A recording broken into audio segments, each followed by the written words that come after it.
بسم اللہ الرحمن الرحیم۔ السلام علیکم۔ آج یہ نوٹس حافظ محمود شیرانی کے ایک نظریے پنجاب میں اردو کے حوالے سے ہے، تو انشاءاللہ اس ویڈیو میں ہم پڑھیں گے۔ پنجاب میں اردو ایک تحقیقی کتاب ہے جو بنیادی طور پر اس لسانی نظریے کی تائید میں لکھی گئی ہے کہ اردو پنجاب میں پیدا ہوئی ہے۔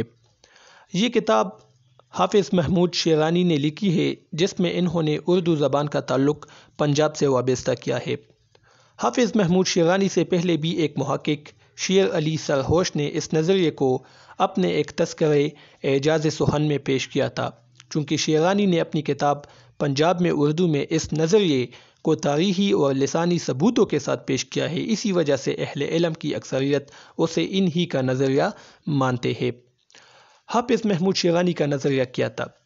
حافظ محمود شیرانی نے اپنی کتاب میں یہ نظریہ پیش کیا کہ اردو کی ابتدا پنجاب سے ہوئی ہے۔ اس نظریے کو ثابت کرنے کے لیے آپ نے دو قسم کے دلائل پیش کیے، داخلی دلائل اور خارجی دلائل۔ اب داخلی دلائل کون سے تھے؟ تو داخلی اور خارجی دلائل کون سے تھے؟ تو خارجی دلائل کا تعلق سیاست سے تھا، سیاسی حالات سے تھا۔ اپنے نظریے کو ثابت کرنے کے لیے انہوں نے خارجی دلائل یوں پیش کیے کہ اردو کی ابتدا اس وقت ہوئی جب سلطان محمود غزنوی نے ہندوستان پر 1001 سے لے کر 1025 تا تقریباً 17 حملے کیے اور پنجاب میں اپنی حکومت قائم کی۔ یعنی یہ حملے کیے تو پنجاب کو فتح کیا اور یہاں پر اپنی حکومت قائم کی سلطان محمود غزنوی نے۔ لہٰذا کثیر تعداد میں مسلمان جن کی زبان فارسی تھی یہاں پنجاب میں آباد ہو گئے۔ مسلمان تقریباً 170 سال یہاں پنجاب میں رہے۔ مسلمانوں کی فتوحات کا سلسلہ جاری تھا، لہٰذا 1193 عیسوی میں قطب الدین ایبک کی سربراہی میں مسلمان دہلی کی طرف کوچ کر جاتے ہیں اور دہلی کو فتح کر لیتے ہیں۔ لہٰذا 1025 سے لے کر یعنی سلطان محمود غزنوی کے حملے سے لے کر 1193 عیسوی تک کم و بیش 170 سالوں تک مسلمان پنجاب میں رہے اور اسی عرصے میں ہی اردو زبان کا حمیر تیار ہوا۔ تو یہ خارجی دلائل تھے کہ مجموعی جائزہ اگر ہم اس کا لے لیں تو یہ ہے کہ مسلمان پنجاب میں اس وقت آئے جب محمود غزنوی نے ہندوستان پر حملے کیے، پنجاب کو فتح کیا، یہاں پر حکومت بنائی تو مسلمان بھی آ گئے۔ مسلمان کون تھے؟ محمود غزنوی کے سپاہی تھے، یہاں پر آ گئے لوگوں کے ساتھ جب وہ بات چیت کر رہے تھے پنجابیوں کے ساتھ، تو اس سے ایک نئی زبان بن گئی جس کو اردو کہا گیا۔ تقریباً 170 سال مسلمان یہاں پنجاب میں رہے ہیں۔ اس کے بعد پھر یہ قطب الدین ایبک کی سربراہی میں دہلی کی طرف چلے جاتے ہیں۔ تو شیرانی صاحب کہتے ہیں کہ یہاں پنجاب میں ہی اسی دور میں، اسی عرصے میں 170 سالوں میں اردو تیار ہوئی۔ اب داخلی دلائل انہوں نے کیا پیش کیے؟ تو داخلی دلائل میں شیرانی نے اردو اور پنجابی کے لسانی اشتراک کو پیش کیا ہے، یعنی اردو اور پنجابی کے صرف و نحو اور قواعد کو پیش کیا ہے اور اس سے اپنے نظریے کو ثابت کیا ہے کہ اردو کا تعلق پنجاب سے ہے۔ تو پہلا جو انہوں نے پیش کیا ہے دلیل وہ ہے کہ دونوں زبانوں کے تذکیر و تانیث کا قاعدہ ایک جیسا ہے، یعنی وہ مذکر الفاظ جو الف پر ختم ہوتے ہیں تو تانیث کرتے وقت یعنی مؤنث بناتے وقت یا معروف پر ختم ہوتے ہیں۔ مثلاً بکرا تو آخر میں الف ہے نا، مذکر ہے تو بکری آخر میں یہ ہے، چوٹی یہ ہے۔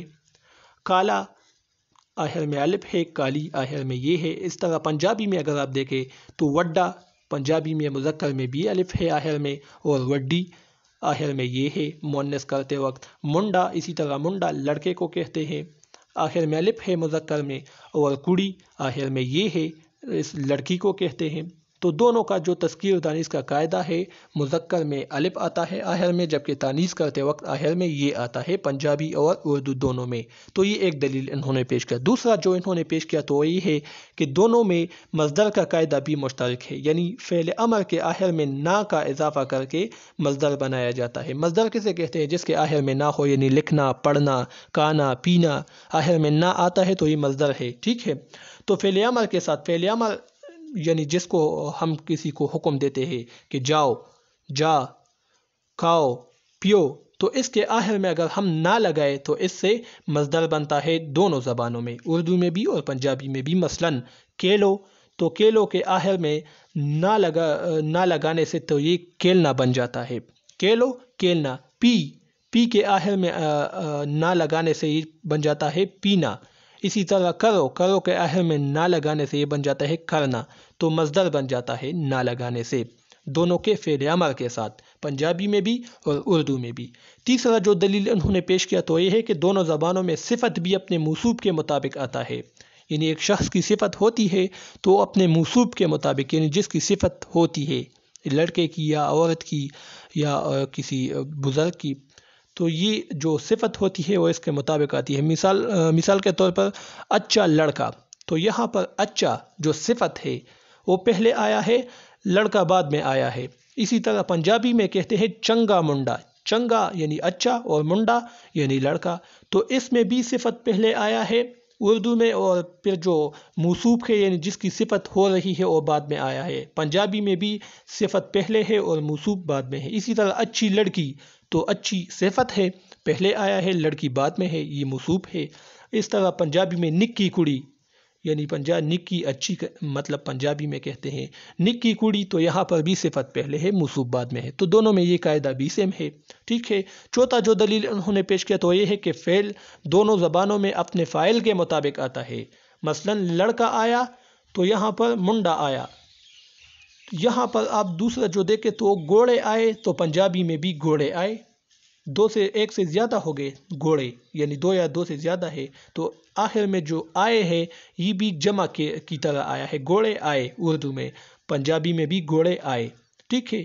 اسی طرح لڑکی آئی، لڑکی ہے مؤنث ہے، تو اسی طرح جو فعل آیا ہے وہ بھی مؤنث کے مطابق آیا ہے، یعنی آئی آیا ہے۔ اگر لڑکا ہوتا تو پھر آیا آتا، جس طرح اوپر مثال ہے۔ اسی طرح پنجابی میں کڑی آئی، کڑی کہتے ہیں لڑکی کو اور آئی آنے کو کہتے ہیں، تو پہلے کیا آیا، کڑی آئی اور آخر میں آئی، ٹھیک ہے۔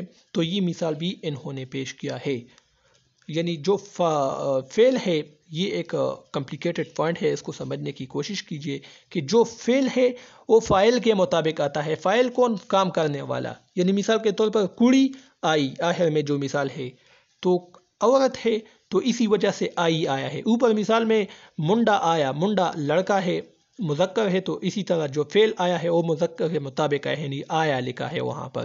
تو یہ ایک ویڈیو تھی حافظ محمود شیرانی کے نظر کے حوالے سے، امید ہے پسند آ چکی ہوگی آپ کو۔ انشاءاللہ نیکسٹ ویڈیو میں ملیں گے، اب مجھے اجازت دیجیے، اللہ حافظ۔